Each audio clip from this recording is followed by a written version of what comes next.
Kevin here, top 100 financial advisor, two-time author, one-time bestseller, and we are here to talk about the stock market. Primarily, I have a really cool tool, if you will, something I kind of fell across today that really summarizes of the 5,000 stocks that are out there, which stocks should you absolutely consider and which ones you should avoid. So I think this is a very important discussion because a lot of us are trying to figure out what to invest in, where to invest, and how that whole process works.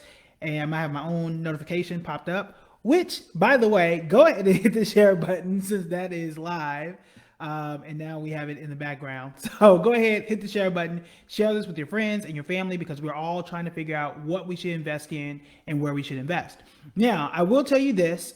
Also, as you're sharing this video, there's a lot of stuff going around about Susus and blessing looms and all this Cash App thing. There's a lot of scammy things that you want to be aware of. Some things are scams, some things are not, and have been practices in Black and brown households for forever. So if you go to the video tab, as you see here, and click this, they're trying to take your money, which they are. You want to click that, understand what they are, and then share it with others because you're probably, if you're like me, and yes, people will DM me scams all the time, which is strange. Of all people to pick, you don't want to pick me.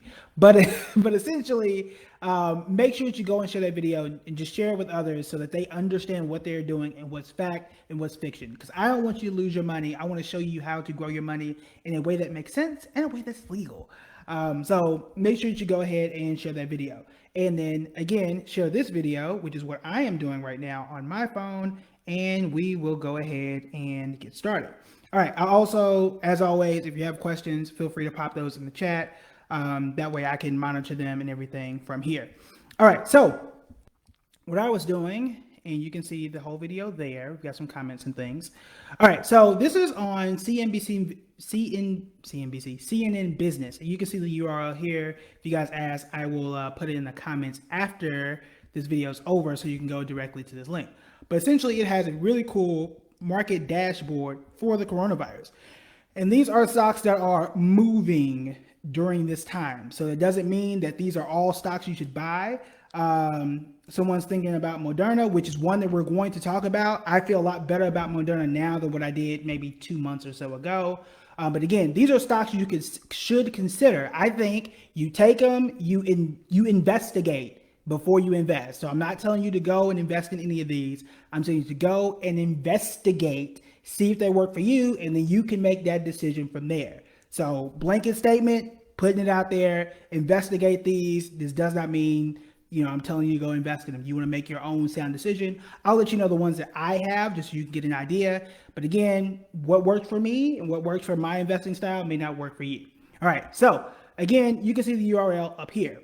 Now, we know that a lot of things are moving during the coronavirus. We also know that this week is going to be very, very hectic for the stock market. We talked about this on Friday. We've got stimulus check news. We got earnings this week. We've got the Federal Reserve is going to say some stuff. And every time that happens, the market is going to move. So we'll talk about those as well. So if you scroll down here, we have stay-at-home stocks. So stocks that are profiting by staying at home. Peloton has done well. Netflix, y'all know I've been on Netflix since January, but y'all ain't hear me though. Activision, they are, if I'm not mistaken, they are the video game company. Also, I would throw EA, Electronic Arts, in that category as well. They have done extremely well. So these are, if everything stays the same and people continue to stay home, these are stocks that you may want to consider. Do your research, see what happens there. We scroll down a little bit more. Then you've got the work from home stocks.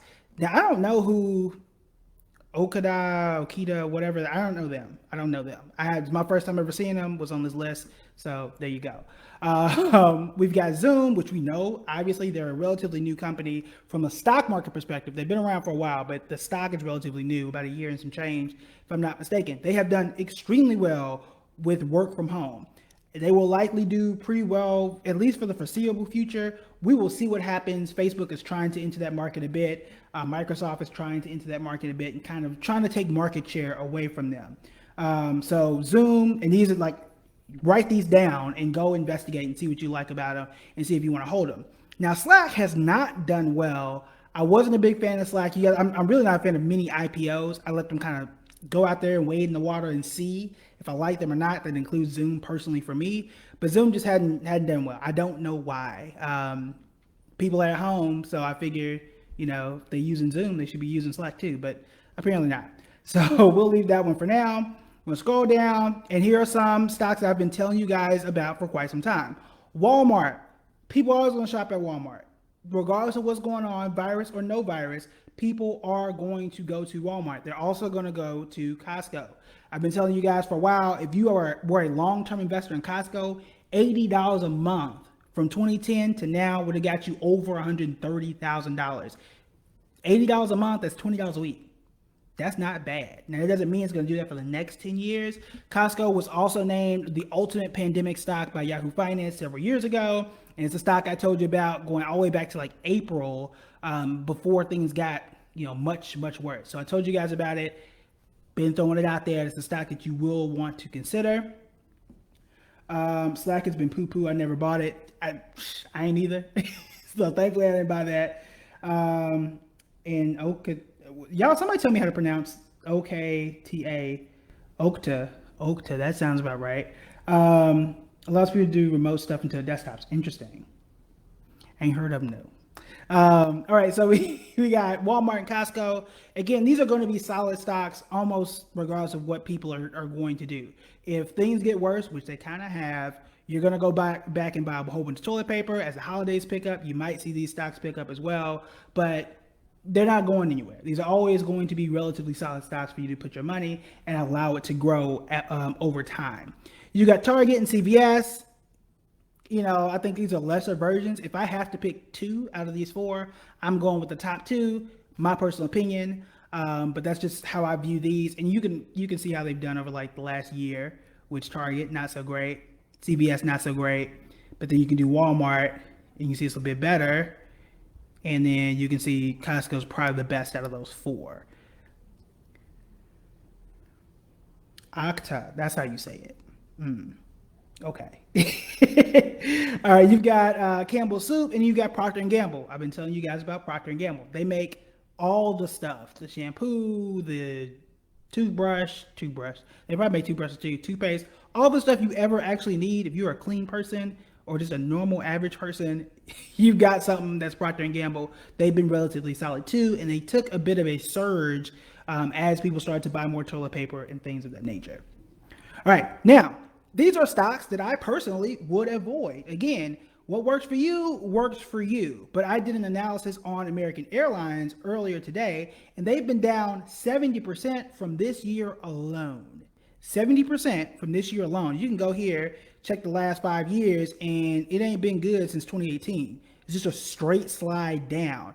And the majority of these companies, Southwest being the only exception, stock market wise, just have not done well going all the way back to like 2008. So again, I'm more of a long-term investor. If you think you can time the market, you are more than welcome to try, but it doesn't mean you're going to be good at it, and it doesn't mean that you're not going to lose a lot of money in the process. So again, I am all out on all these airline stocks, at least for now, until things change. And right now, things aren't changing, and it could be quite some time before people get back on airlines and before these stocks come back. And when I say come back, you really got to compare what it's doing to the overall market, because again, they haven't been good since like 2007, 2008.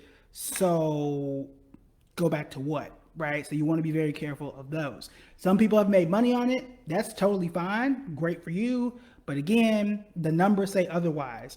American Airlines prior to this was up close to like 89% or so, going all the way back to like 2008.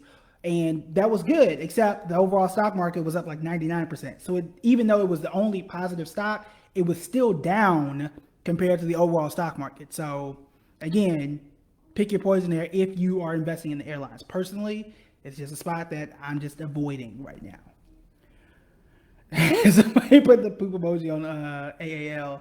All right, hotel stocks. Nah, I'm not touching hotel stocks either. Reason being, again, people aren't traveling. They're not sleeping in hotels.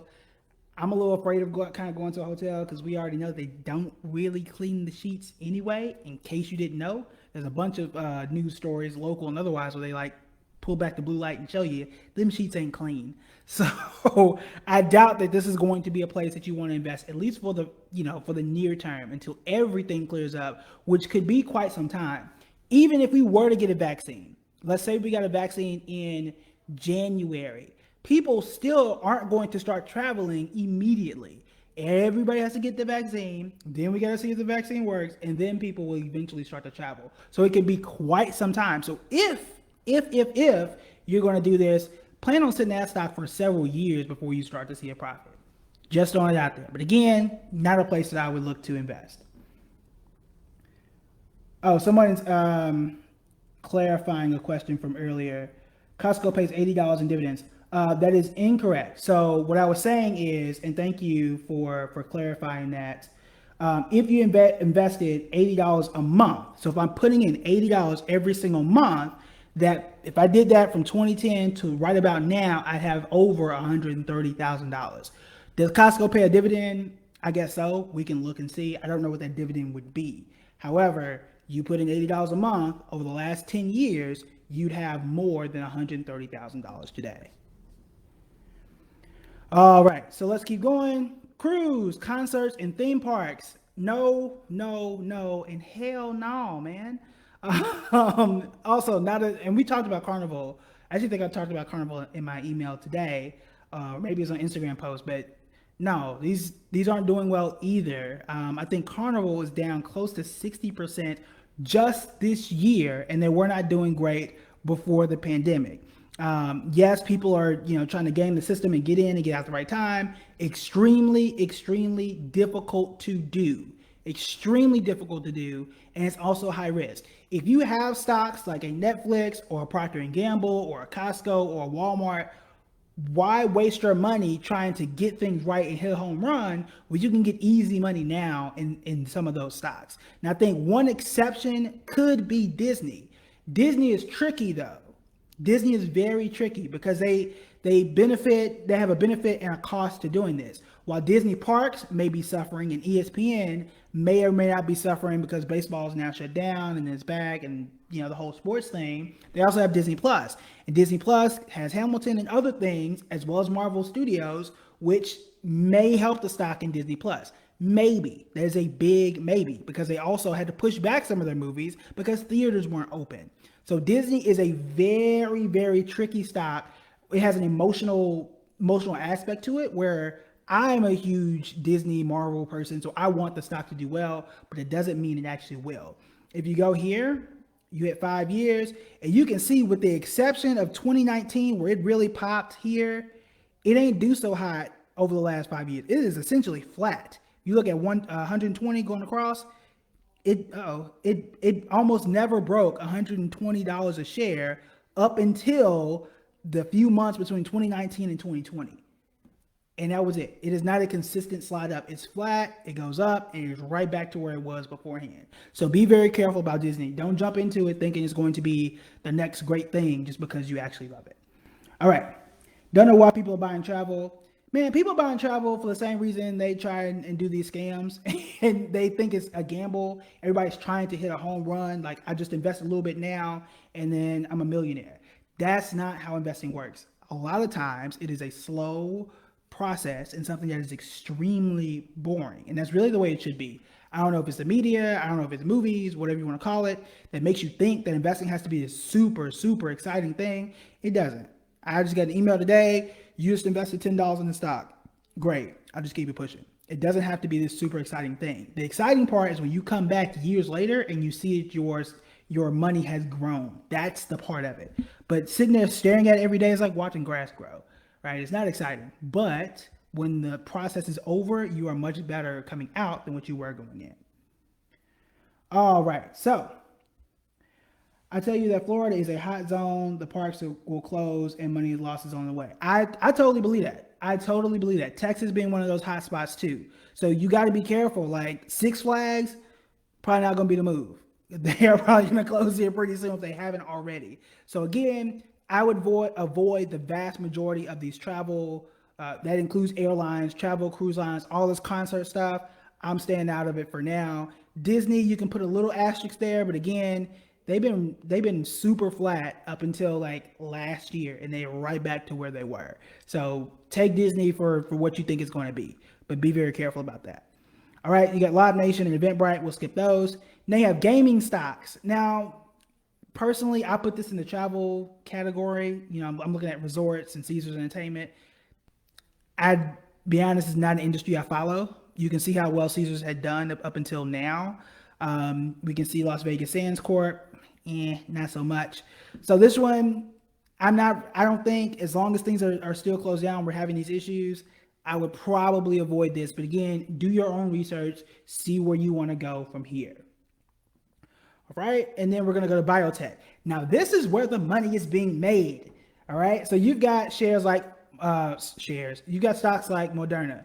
Now, I've been personally, yes, you would have made and probably will still stand to make a decent chunk from Moderna if you're looking to make money like now. However, there is still a risk here. It is still a relatively new company. If you check the chart for it, and you see here, nobody heard of this stock or really cared from really the beginning, because they just started in like 2018 up until 2020, and it just took off. I think, if I'm not mistaken, they got another $200 and something million just the other day, which is probably why it popped here. But again, they're working on a coronavirus cure. They could be a very big beneficiary of that. Now, my concern is, what if they're not? What if it's Johnson & Johnson? What if it's Pfizer? What if it's anybody but them? What's going to happen to the stock? I don't know. However, I do think that it could be at least a good investment for the short term. Personally, I'm not investing in it. It just doesn't meet my personal criteria yet. If it does, I'll let you know. But until then, it hadn't hit that bar for me. But people are doing very well in this stock. Novavax is another one that is doing well with the coronavirus. Gilead Sciences, they had some news about a month or so ago. But the easiest way, I'll throw this out there, instead of you trying to pick and worry about which one of these three or Pfizer or Johnson & Johnson is going to do the best, you could always go for an ETF. An ETF is an exchange traded fund, and it will likely own all of these stocks and more in the biotech industry.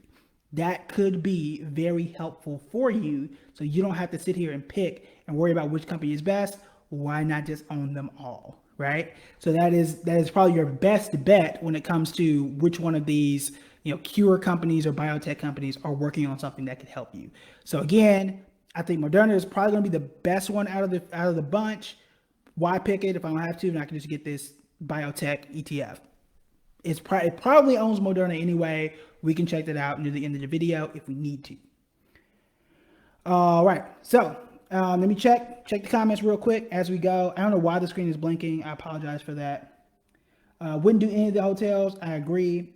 Teladoc, I would have to look into. Last I heard, it was doing very well, but that was like a few months ago, so I haven't followed it since then. So we can get to that one. Yes, like the last time one person gets sick and the stock will change again. Yeah, that is the concern, especially with Moderna. That's the concern I have about Moderna than I do with Pfizer or Johnson & Johnson. Johnson & Johnson makes tons of things. So even if they don't make the cure or the cure doesn't work or whatever, Johnson & Johnson got other stuff to do. Baby powder, I don't know, Gerber, whatever they make. Johnson & Johnson makes everything else, right? So I'm not really concerned. Johnson & Johnson, that cure is just like icing on the cake.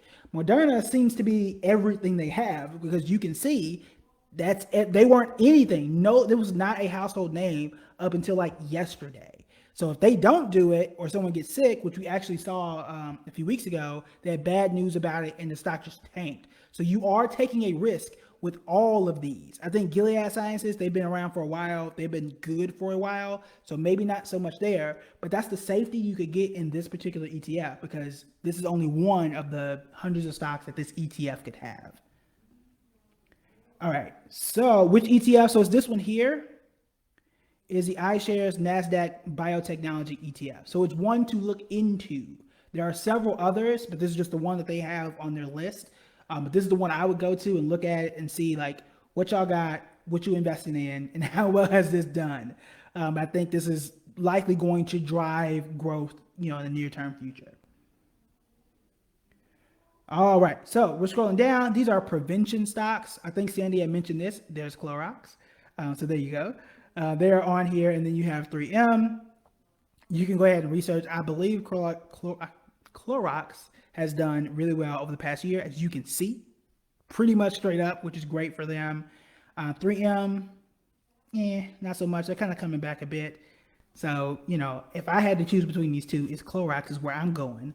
But I don't own the stock currently, just for clarity. But maybe I should look more into Clorox. That is my homework. Everyone's homework here today. Take one of these and look more into it and see what you like and what you don't like. Personally, I'm gonna look more into Clorox and see, if is that somewhere I want to be. All right, now oil stocks. I'm not messing with oil. I'm staying out of oil. Oil was negative, which I had to read up on and see how that was possible. But oil was negative at an earlier point this year. Oil hasn't been good for several years. We're talking like 5 or 6 years. It's not a place you want to be.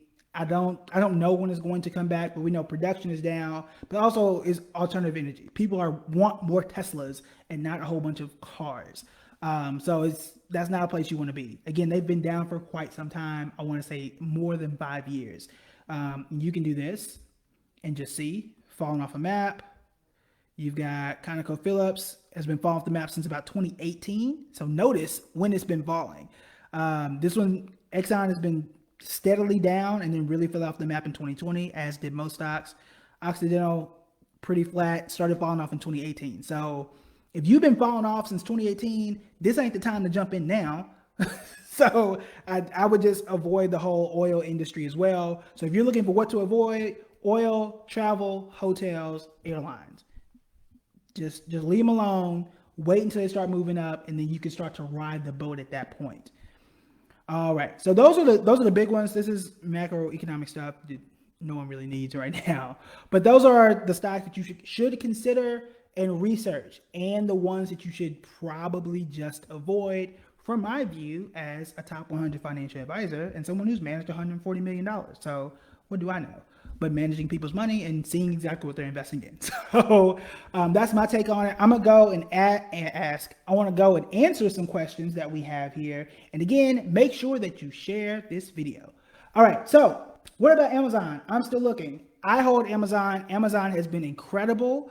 I don't know why they didn't make this particular list, but CNN makes the list. So I'm only going off what they have. I do have my own watch list that's on Instagram and on Facebook too. Amazon is one of those. I think Amazon is going to do well regardless of what happens. If you're staying home like me, I've been ordering all types of stuff, most things I don't need from Amazon, but also they still have their cloud business. They still have Amazon streaming video. They're going to find a way to benefit from this. So I think Amazon is going to be a very, very strong stock for the foreseeable future. And when I say foreseeable, I mean like 6 months to a year. I'm not foolish enough to tell you what's going to happen in the next 10 years or the next 5 years. So many things can change. But 6 months to a year, I think Amazon is probably going to be one of the top performers. Tesla is going to be up in there as well. Commodities are so cyclical and really hard to time right. Exactly. That is exactly, which is why I don't do commodities. Commodities, for those who don't know, oil, gold, silver, stuff that isn't like, if I have silver and you have silver, no one knows the difference. That's why it's a commodity. It's just there. But if I have an Apple and you have an Android, there's a big difference, as some people would tell you. But I have an Android, so whatever. So yeah, I don't do commodities because you're right. It's hard to time. It's hard to evaluate, because I can look and tell you the CEO of Exxon just isn't doing a great job. Now, I don't know that. That's just the first company I looked at. But I can't do that with gold. There's no CEO. There's no product per se. So and this is just personal, right? It's just me. If commodities work for other people, it ain't for me. So I don't do gold or silver, any of that stuff. Some platforms allow fractional shares of Amazon. Absolutely. Absolutely. Which is what I suggest. I'm a big proponent of fractional shares. There's no way that you're not going to get $3,000 off of me to get one share of Amazon. No. So fractional shares allow me to invest on my budget. So if I only have $300, I can still have Amazon. If I only have $50, I can still own Amazon. So that's how my son can afford expensive stocks, even though he's 2 and he only has about $100 every month to invest. Fractional shares allow us to do that. So I'm on board with fractional shares. I'm glad that it's becoming more popular and accessible for everyone. Thoughts on VTI and VTSAX? So someone had mentioned this earlier, and it may have been you. So VTI is the Vanguard Total Stock Market Index Fund, and that's the ETF version. And then VTSMX is because I don't know if it's the same one or not. VTSMX is the mutual fund version of that, and that owns the entire stock market. So if you own VTI, it's going to have every stock on this page plus everything else. Those are very good, what I would call like cornerstones, or I don't know, cornerstones or foundations to any investment strategy. So everyone, in most cases, should own a good chunk in index funds. Why is that? Number one, it takes the guessing out of it. I don't need to worry about, is Exxon the place I want to put my money? What about the airlines? Which one of these biotech companies? You literally own it all. And one way that I like to say is like owning the team or owning the league instead of owning the team. I'm a Lakers fan. Guess what? If I own the whole NBA, I really don't care who wins. I'm not worried and watching every single game, concerned and having a heart attack about, are we going to win the championship or not? I own the whole league. So that is what an index fund does, like VTI. So again, super solid. They're not the only index fund in the game, but you really only need one fund like that. There's no point in having like both VTSMX and VTI. You're doing too much. You only need one of them, and I would say the majority of your money should be there. And then whatever you're trying to do extra should be in some of these stocks in whatever order or ranking that you want to have them in. With fractional shares, do you get a prorated dividend or a proportioned dividend? Yes, you do. So you get a piece of a share, you get a piece of a dividend. I got a nickel for a dividend the other day, and I think NVIDIA or Dollar General, one of the stocks I own, got a little email. It's like, hey, you got a dividend, and it was 5 cents. So yes, you do get that dividend. Dividends shouldn't be your only concern when investing, but if you want to make that like one of your check boxes, totally fine. But never, never, never just invest solely because of the dividend and nothing else. A dividend should be like an extra, not like it has to pay dividends. Because there are a lot of good stocks, Amazon, Netflix included, that don't pay dividends at all, but would have made you tons and tons of money. So it's important, it's cool to have, but don't make it like the end all be all. All right. So any other questions, let me know before I sign off. Again, this is share the video, come back, take notes. These are, and I know I was talking fast because I'm excited, but these are stocks that you should consider. And when I say consider, I mean go and research and see what works for you. And then stocks, in my view, that you should completely avoid because they're not going to do well for the foreseeable future. And what happens for a lot of us is that especially if you're new, you'll get into it, you'll get emotional. People know that, or at least you should know, that if you invest in Delta, you're not going to make no money. You know you're not going to make no money. But you get into it, you get, psyched out, and then you freak out and you lose, and then then you complain about it. But don't do that. Don't do that. Go with what you know works and what is going well right now. So we've talked about it, Moderna, maybe Clorox, that's what I'm going to look into. So that bio ETF, that's what I'm going to look into as well, because that's going to be really cool. And then other stocks, Campbell Soup, that'll be interesting, Costco, Walmart, things of that nature. All right, so go back and replay it, save the video, hit the share button, click the link above, and you'll be added to my email list because we talk about this stuff at least once a week. I will likely send an email about this kind of stuff because it's really, really interesting to me. And that is it for the day. So thank you guys for coming out. I appreciate it. I will see y'all tomorrow. If you are new here, we do this Monday through Friday, right around 10 Eastern. I try to make it around 10 Eastern, but we have kids, so that throws off your schedule. If you ain't know, now you know. And then that's 7 p.m. on the West Coast. All right, y'all. Thanks for coming out. I'll see y'all tomorrow, and I'll talk to you later. Oh, if you want to learn more, again, there's a link in the bio. I'll teach courses and things of that nature. But again, link above or below, hit the share button, and make sure you check out the page because I have a whole bunch of stuff that can help you learn and do more. All right. Ramen noodles had a ticker symbol. I mean, Campbell's, kind of. All right. I'll talk to y'all later. Bye.